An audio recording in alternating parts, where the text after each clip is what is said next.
Magandang gabi po sa lahat, sa pamilya ng Sister Marina, ang community ng Missionary Families of Christ ay nakikisa sa inyong pagdadalamhati. At narito kami ngayon upang minsan pa ay magbigay ng parangal at pasasalamat sa aming kapatid na si Sister Marina. Mga kapatid, tayo ay magsimulang magnilay at magpuri sa Diyos. Let us pray together in the name of the Father, of the Son, and the Holy Spirit. Amen.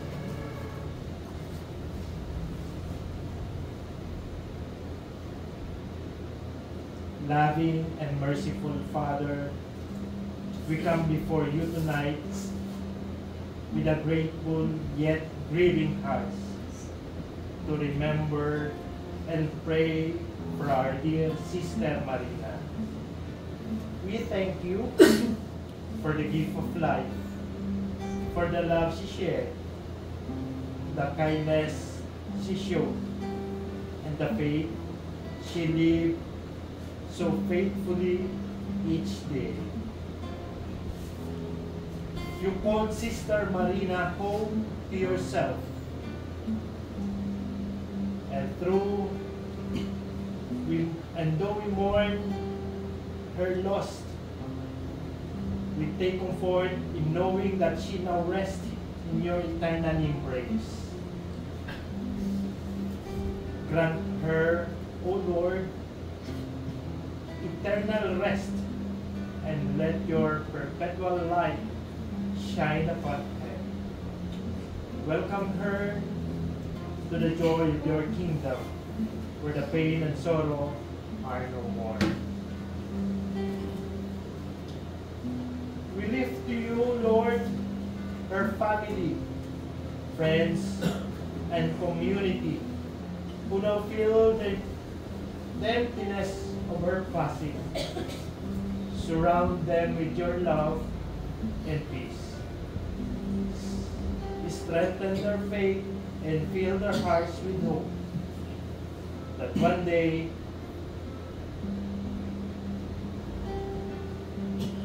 they will see Sister Marina again in the glory of your presence. My dear brothers and sisters, let us continue praying for Sister Marina as we continue this vigil.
Santo. Mga kapatid, halina't manawagan kay Jesucristo upang ang ating kapatid na yumao ay pagkaluban niya ng awa at kalinga. Panginoong Jesucristo, sa paghain mo ng iyong buhay para sa lahat, ipinamalas mo ang pagmamalasakit at pagkalinga. Panginoon, kaawaan mo kami. Panginoon, kaawaan mo kami. Panginoong Jesucristo, sa iyong pagkahimlay sa kamatayan ng isa ka sa aming habang kalagayan, Kristo, kaawaan mo kami. Kristo, kaawaan mo kami.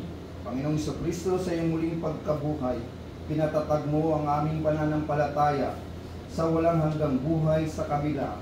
Panginoon, kaawaan mo kami. Panginoon, kaawaan mo kami. Kaawaan ng Panginoong Jesucristo ang ating kapatid na yumao. Patawarin ang kanyang mga kasalanan at patnubayan siya sa buhay na walang hanggan. Ama naming may kapal, itinuturo sa amin ang pananampalataya na ang iyong anak na si Jesucristo ay namatay at muling nabuhay upang hanguin kami sa kamatayan. Yayamang ang aming kapatid na Sister Marina ay nahihimlay na may pag-asa kay Kristo. Lubin mo na sa huling araw ay makasama siya sa kanyang maluwalhating pagkabuhay. Iniluluhog namin ito sa pamamagitan ni Jesucristo kasama ng Espiritu Santo magpa sa walang hanggan. Amen. Pagbasa mula sa sulat ni San Pablo Apostol sa mga taga-Roma. Mga kapatid, walang sino man ang nabubuhay o namamatay sa kanyang sarili lamang. Kung tayo nabubuhay tayo para sa Panginoon. At kung tayo namamatay tayo sa Panginoon. Kaya nga sa mabuhay o sa mamatay, tayo'y sa Panginoon. Sapagkat si Kristo ay namatay at muling nabuhay upang maging Panginoon ng mga patay at mga buhay. Tayong lahat ay haharap sa hukuman ng Diyos, sapagkat sinasabi sa kasulatan, sa aking pagiging Diyos, sabi ng Panginoon, isusumpa kong ang bawat isa'y luluhod sa harapan ko, at ang bawat dila'y magpupuri sa Diyos. Kaya lahat tayo magbibigay sulit sa Diyos, ang salita ng Diyos. Salamat sa Diyos. Salmong tungtunan. Panginoong aking mahal, panalangin ko'y pakinggan. Panginoon, mahal, panalangin ko'y pakinggan.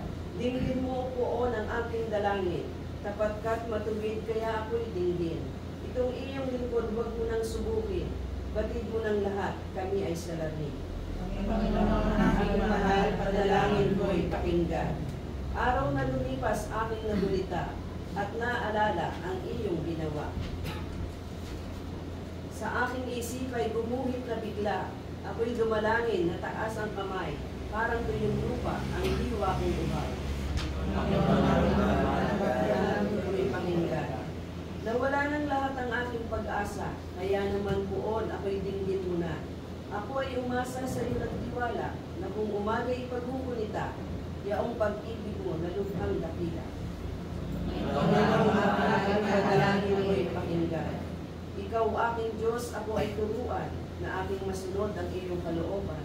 Ang Espiritu mo'y maging aking tanglaw, sa aking paglakad sa ligtas na daan. Hallelujah, Hallelujah.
Noong panahon yun, sinabi ni Jesus sa kanyang mga alagad, huwag kayong mabalisa. Manalig kayo sa Diyos at manalig din kayo sa akin. Sa bahay ng aking Ama ay maraming silid. Kung hindi gayon, sinabi ko na sana sa inyo. Paroroon ako upang ipaghanda ko kayo ng matitirhan. Kapag naroon na ako at nang ipaghanda na kayo ng matitirhan, babalik ako at isasama kayo sa kinaroroonan ko. At alam na ninyo ang daan patungo sa pupuntahan ko. Sinabi sa kanya ni Tomas, Panginoon, hindi po namin alam kung saan kayo pupunta. Paano namin malalaman ang daan? Sumagot si Jesus, Ako ang daan, ang katotohanan, at ang buhay. Walang makakapunta sa Ama, kundi sa pamamagitan ko. Ang mabuting balita ng Panginoon.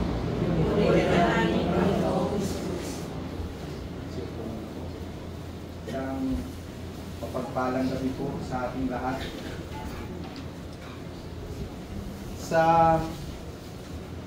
mga elders ng Missionary Families of Christ, isa sa hinahangaan naming mag-asawa ay si Tita Marina. Kita namin yung napaka-simple at napaka-soft-spoken nila magsalita mag-asawa. Kaya sa aming mag-asawa, kasi sila yung nag-talk sa amin nung una kami maging bahagi ng community nito, napakaganda ng kanilang pagkaintindi, lalo tigit sa aming community, sa community ng Missionaries Families of Christ. Napaka-simple pero napaka-tatag ng kanilang pananampalataya sa Diyos, ng mag-asawa. Kaya nga, sa buhay natin, minsan, nabibigyan natin ng halaga o importansya yung mga taong mahal natin kapag wala na sila. Ako sa buhay ko ay naging isang pinakamabigat na bahagi ng buhay ko ay yung pagkawala ng aking ina. Yun ang isang bagay na sa buong buhay ko ay labis kong dinamdam. Sa murang edad, nagkawalay po kami ng aking ina. 3 taong gulang, 2 taon, magtatatlong taong gulang pa lang po ako nung nagkahiwalay kami ng aking ina. At sa loob ng 17 taon, hindi kami nagkita ng aking ina. At nung nagkita kami, graduation ng aking kapatid, saka lang kami nagkita ng aking ina. Nung nagkita kami, hindi ko siya kilala. May umiiyak sa harapan ko, yung luha. Sabi ko, ito na siguro yung mama ko. Kasi yakap siya ng yakap sa akin, iyak siya ng iyak. Pero hindi ko siya, wala akong litrato, wala akong mukhang nakikita sa kanya. Kaya parang ang bigat sa sarili ko, sabi ko, parang ito na siguro yung nanay ko, ito na siguro yung mama ko. Sa makatuwid, medyo malayo ako sa kanya kasi hindi ako lumaki sa kanya. At nung magkasama kami, nakita ko kung gaano kabait yung nanay ko. Doon ko lang po siya nakilala. Na napakabait niya, na may kasalanan yung tatay ko. Pero yung ko nakita, na yung sama ng loob ko, yung pinanakit ko, unti-unting nagbago. Pero sa loob ng 2 taon na magkasama kami, ako'y pumasok na ng sundalo. Nagsundalo na ako. Lumayo na ulit ako ng matagal na panahon sa nanay ko. Hanggang nakapag-asawa ko dito sa Mindoro, kita ko yung babae mamalit ko. Pero doon ko na-realize na kailangan mo pala ng isang magulang. Kaya nung first birthday yung anak ko, saka lang niya nakilala yung nanay ko. Sabi niya, baka sarin ko yan. Nung nakilala niya na. Nung pinakilala ko siya, tapos umalis na ulit. Noong 2016, April 4, birthday ng mama ko, tumawag ako sa kanya. Tumawag ako sa kanya. Sabi ko sa kanya, ganda ng usapan, happy birthday, ganda ng usapan namin. Sa huli, ay sinabi ko sa kanya, Ma, I love you. First time sa buhay ko na sinabihan ko yung mama ko na I love you. Kaarawan niya. 5 o'clock ng hapon, nag-arawan niya din yun. Tumawag yung kapatid ko. Ang sabi niya, Kuya, wala na si mama. Birthday niya, kamatay.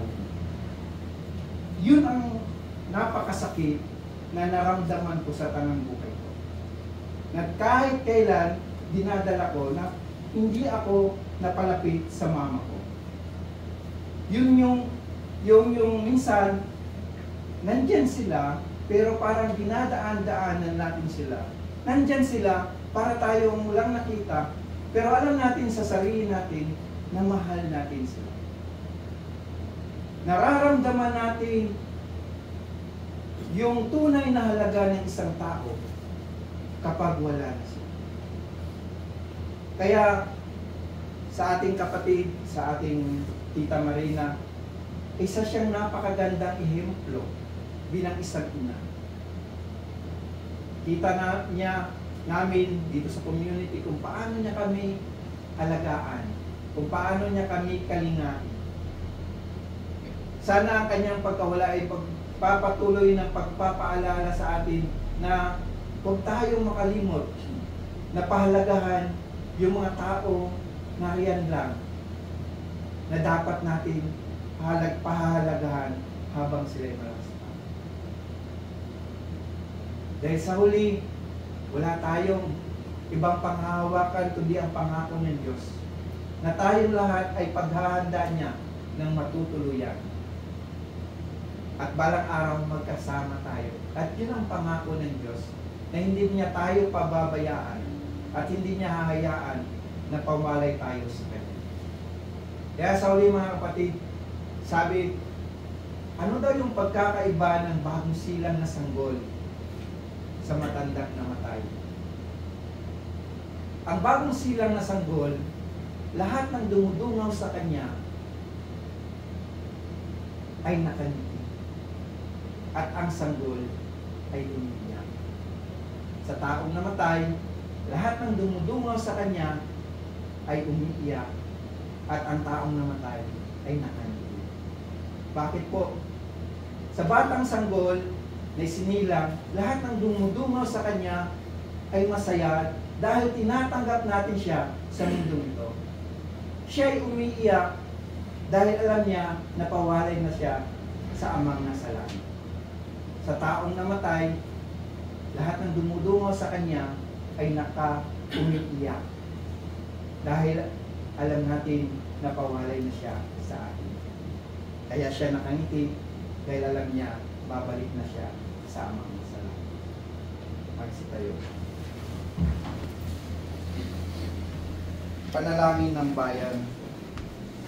Mga kapatid, halina't manalangin ng buong pananalig sa Diyos amang makapangyarihan. Ginuha niya muli ang anak niyang si Jesus upang maging pagkabuhay ng lahat ng tao. Atin pong itutugon amang makapangyarihan kami iyong kawaan. Amang makapangyarihan kami iyong kawaan.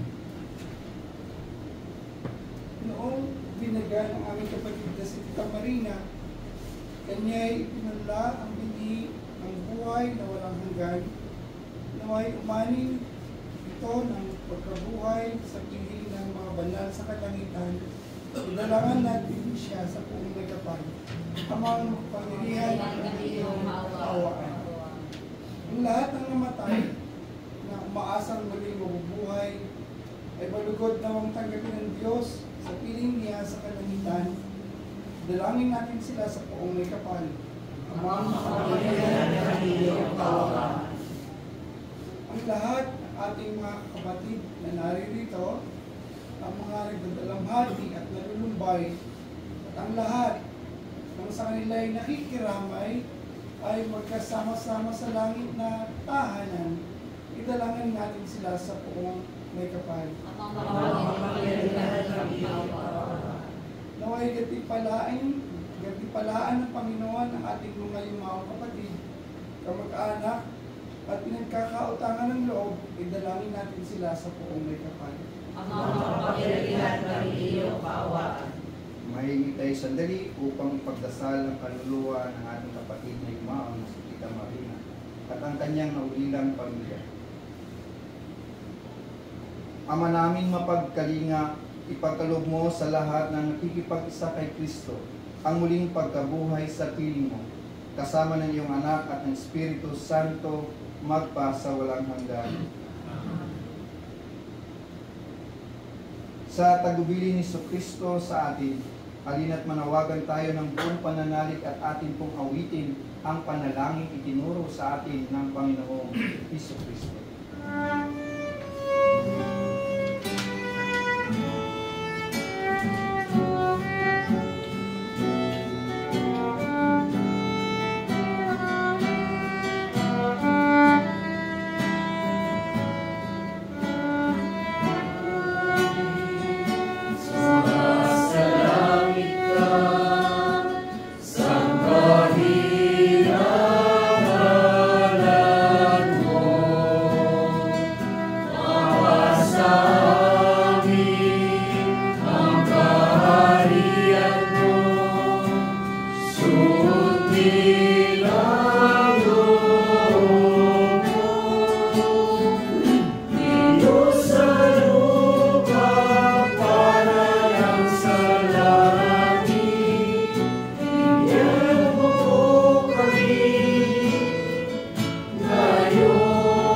Ama naming mapagmahal, inilagak ng iyong anak sa amin ang pabaong pagsalo-salo sa banal na piging. Ipagkaloob mong si Tita Marina ay makapakinabang sa hapag ni Kristo sa kabilang buhay, sa pamamagitan rin ng anak mong mahal, kasama ng Espiritu Santo, magpa sa walang hanggan. Mga kapatid, pagkukulan natin ng huling pamamaalam at ihayag natin ang pagmamahal sa ating kapatid na yumao. Tanggapin natin ng maluwag sa kalooban ang kanyang pagpanaw at umasa tayong magkikitang muli sa piling ni Jesus. Doon ay wala ng dusa, kalungkutan at kamatayan, kundi ang mamamayani ay lubos na ligaya at buhay na walang hanggan. Mga anghel, mga banal, tanang nasa kalangitan, hali kayo at samahan. Ang giliw namin pumanaw sa piling ng buong mahal. Si Kristo ang mag-aakay sa kandungan ni Abraham upang doon ay humimlay. Ang giliw namin pumanaw sa piling ng buong mahal. Sa ilaw na walang hanggan, kapayapaan kailanman ng pagkamiting sa may kapal. Ang giliw namin pumanaw sa piling ng buong mahal. Ama naming mapagmahal, inihahabilin namin sa iyo ang aming kapatid na yumao, na pumanaw na sa buhay nito. Huwag mo siyang pababayaan at pamalagiin mo siyang buhay sa iyong piling, alang-alang sa iyong awa at pag-ibig. Patawarin mo na sana ang kanyang pagkukulang at nagawang pagkakasala, dala ng kanyang kahinaan. Manatili nawa siyang maligaya sa iyong piling kasama ng iyong anak ng Espiritu Santo magpasa walang hanggan.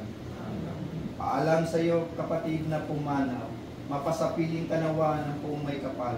Ang pagpapala ng Diyos ay baunin mo. Sa paraiso magkikita muli tayo. Samahan ka ng mga santo. Kahit na may nauna, tayo rin ay magsama-sama upang lagi tayong lumigaya sa piling ng Diyos Ama.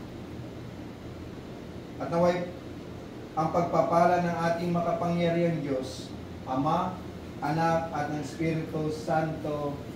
Amen. Ang Missionary Families of Christ ay taus-pusong nakikiramay sa buong pamilya.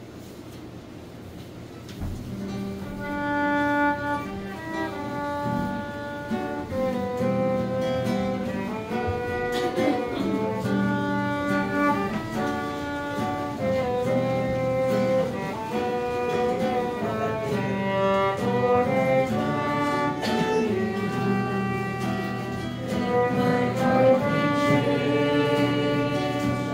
in you.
Picture po.